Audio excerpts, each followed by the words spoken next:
Okay, I'd like to go from the word ach, which is right after the parentheses halfway down on page 64 on the right-hand column. And the last thing we're saying is that a person needs to, all the time, and especially in Elul, do what's called examination. Yifash myself. Look at your thoughts, speech, and action. Just like we check mezuzahs and film, we should check ourselves. And interesting. So again, I would like to just give you a little structure of the mimer. The first part until the word ach, the Alter Rebbe is referring to examine oneself about thought, speech, and actions which were not at all avedas, which are not sins. He was referring to dvarim betelim, wasteful things. We brought the famous chazal, lav orcha demaka, it's not the way of the king to deal with ordinary things. So what the Alter Rebbe was saying, and we got into the concept of kedusha and klipa last year, there's something called holiness, there's something called deshus, and then there's something called things which are avedas, sins, which bring a person down. If a person was even dealing with things which are reshus, that's what this means until now. Reshus, he was doing things which were not sins. It wasn't against Shulchan Aruch. You're allowed to eat, you're allowed to whatever, speak, as long as it's not Lashon Hara, but they weren't for a purpose, right? So the problem with that is if he's dealing with ordinary things, it's not going to bring him to a place where he's a conduit, a vessel, a keli, someone where Hashem wants to dwell with his innermost continents. So for that, Alter Rebbe is saying, examine and think about how I could change my thought, speech, and action to something which is more, what the Tzvi said last time, bottle, which is more nullified in doing the Ratzon Elyon. So now we're holding by the word ach, which is halfway down. So this is going to be step number 2. If a person, again, maybe he wasn't in the category of just doing thought, speech, and action, which were mundane, reshus, dvarim betelim. Rather, he was in a situation this past year or whatever in his life where he actually transgressed. Right? That's what all the Rebbe is going to address now. Ach Adam, what about a person? Asher yefashish b'maisav, he searches his actions. V'lo yis'eder b'midas rachmanas. He doesn't arouse within rachmanas. V'lo yismar libay, right? And he doesn't feel any bitterness, the kibbutz inside of him. Even though I made a mistake. I went to the wrong ach. If you'll excuse me, let's go 7 or 8 lines up to the first ach, which is above that parenthesis. I started at the wrong place. Ach mi shepoigim be'ezem achshav, somebody who was blemishing in any thought, speech. So here's what I meant to say. My apologies. We're not going from reshus over here, where a person did dvarim betelim and wasteful things and just not sinning. Here we're talking about somebody who actually was transgressing on a thought, speech, and action. And he says, how much more so Maisa? It says over here, B'kashtem Misham, search out from over there, the Hainu. Search out the deeds, which are not good. Through this, a person's going to have a bitter heart, B'kibur inside of him. And he's going to return to Hashem and have compassion on him. Now, there's 2 ways to translate this pasuk. Return to Hashem and have compassion on him. The simple meaning would imply you should return to Hashem, and Hashem is going to have compassion on you. A person feels bitter, he did sin, you're going to return to Hashem, and Hashem has compassion. Chassidus takes this verse and says, no, V'yashiv Hashem v'yirachmeyu. You return to Hashem, and you have compassion on it. Who's the it going on? Who do you have compassion on? Your godly soul. Very good. This means to say, she'edu rachmim rabim. You arouse abundant mercy, al nitzelikus, on your godly soul. Shebseich within you, bechinas galus. It's within galus. In other words, when a person sins, what are they doing? They're taking the deepest part of Hashem.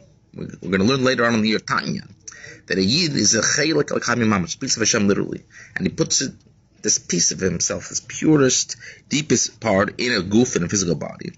And when the person does his actions, thoughts, and speech in a good way, he's bringing godliness into a way where he's elevating and making the world ready for him to be revealed. When a person does the opposite, he's bringing godliness into a place. The Alter Rebbe gives mashal. It's a little how do we say, grub, or maybe vulgar mashal. He says a person would do a sin. It's like taking the key and saying, "Oh, come, walk with me. Come, let me show you this room." And he takes it and he puts it into a toilet bowl or something. He just says, "I want to show you here."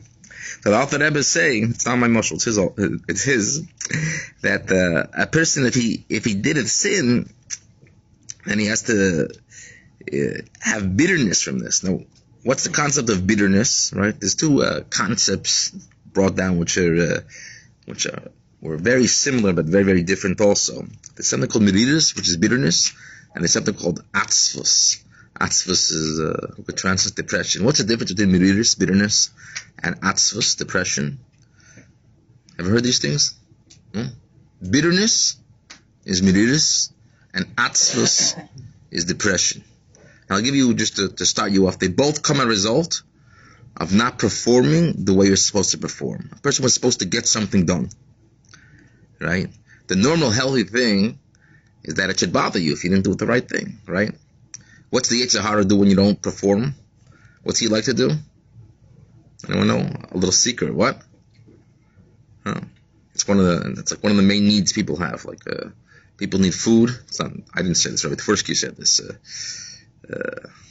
Famous therapist who just passed away a few years ago, Rabbi Tversky, Hasidic Jew, but he knew a lot about psychology. He says there are a few needs that a person has to have. A person needs. Huh? Yeah. He needs food, water, air, and then he puts a fourth one. Sleep. No, sleep maybe. He puts a fourth one. You know what the need is? Well, crave. Robert Twerky's part now. Contribution. Blame. Blame. You don't need to blame someone? Yes, that's what Robert Twerky says. You have a person doesn't perform the way they're supposed to do. So they're supposed to feel bothered by it, right? So there's one of two things that could happen. Now, either atzvus, depression, a person cares, if a person cares, or there's meridus, bitterness. The Yeshiva Torah wants to do blame. What's the concept of blame? When somebody blames something, their failures, or they're not performing what they're supposed to do, then what are they basically telling themselves? It's a trick of the Yeshiva Torah. They're telling themselves that what? I'm exempt. It's not my fault because it was somebody else's fault. It was the situation. But let's say we're not doing that. Let's say somebody did something that they shouldn't have done, and now it bothers them. So there's two possible feelings they could have: meridus and atzvus. Can anyone tell me the difference between them? Bitterness is like feeling bad. Depression is like shutting down. They're both. Huh? Atzvus, when you have atzvus, you don't have the energy to do. Very good. Everything. Very good. Atzvus is I feel bad, and my energy is drained, and therefore I want to escape. In other words, I feel bad. A person did a sin. A person didn't perform. They didn't live up to what they were supposed to do. So therefore, what comes from atzvus is what's called escapism or something. I want to escape. I want to leave. People have different ways to escape. One could be walks. One could be trips. One could be beds. One could be. There's many. Yeah, there's many different ways people could do it. One could be social media. One could be just get myself out of. So usually, what happens when a person does that, it causes even more. It's like a cycle and everything. A person doesn't perform, and they get atzvus, and they get not perform, and they get more depressed, and they have to snap out of it. Right? The Baal Shem Tov once said that there's two things. One is not an aveda, one is not a mitzvah, but they could lead to more avedas, more sins, and they could lead to more mitzvahs.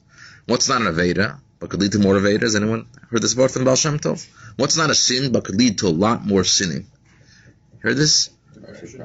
Atzvus, depression. It's not a sin. It's not one of the 365 negative prohibitions to sin. But nevertheless, it could lead to more sins. Ever heard the word? What's not a mitzvah, but it could lead to many, many more mitzvahs?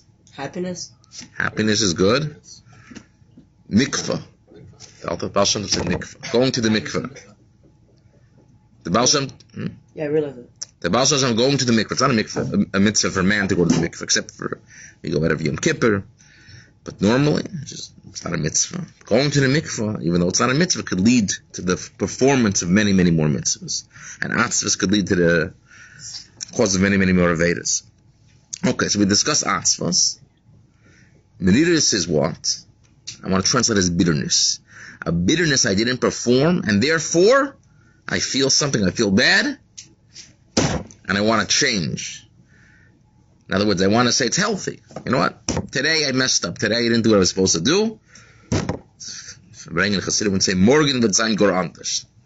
Tomorrow is going to be completely different. Tomorrow I want to wake up the way I go to sleep, the way I wake up, the way I say daven, the way I learn on time, chavrusas. I want to use my time and react differently than I did yesterday. I want to be completely different. That's called miris. It bothers me. So miris is a very good thing. Because if you don't care, then what happens? You don't change. Then you're in the blame. If you don't have miris, when a person doesn't perform, they don't have miris. So they say, it's not my fault, and therefore I'll keep continuing doing what I need to do. So this is what the Alter Rebbe is saying over here, that if a person didn't perform, and he did something which is not good, through this he's the Yimar Melita, he has to have a bitter heart, Yashiv Hashem, Rechmeyu, like I don't say correctly, you have compassion on him. This means to say, She'er Rachim Rabim. You arouse compassion on your godly social b'seich within you. Bechinas galus. On the level of galus. In other words, you have to have compassion that Hashem is within you. And in this we say that Yaakov redeems Avram. In other words, Rachmanas, Yaakov. You have Avram, Yitzchak, Yaakov, Chesed, Gvura, Tiferes. Tiferes is Rachmanas, compassion. And that could even redeem something which is higher than that. And through this, you'll take yourself out of galus, this love, which is Avram Avinu, which is associated again with chesed and drawing and compassion. Lias bara keradevul. We said before, the son is like the leg of the father, and to become nullified and included in the will of Hashem. Okay, so that was shlav number 2 here. So we talk about the varmatelim, we talk about sins. In the next coming classes, we'll speak about what happens if a person tries this and he doesn't feel anything. So we're going to have 2 or 3 more steps. Here we said you have to feel. What if a person thinks about all of this and he still doesn't feel? To be continued. Have a wonderful davening. Yeshiva Torah Ohr of North Miami Beach.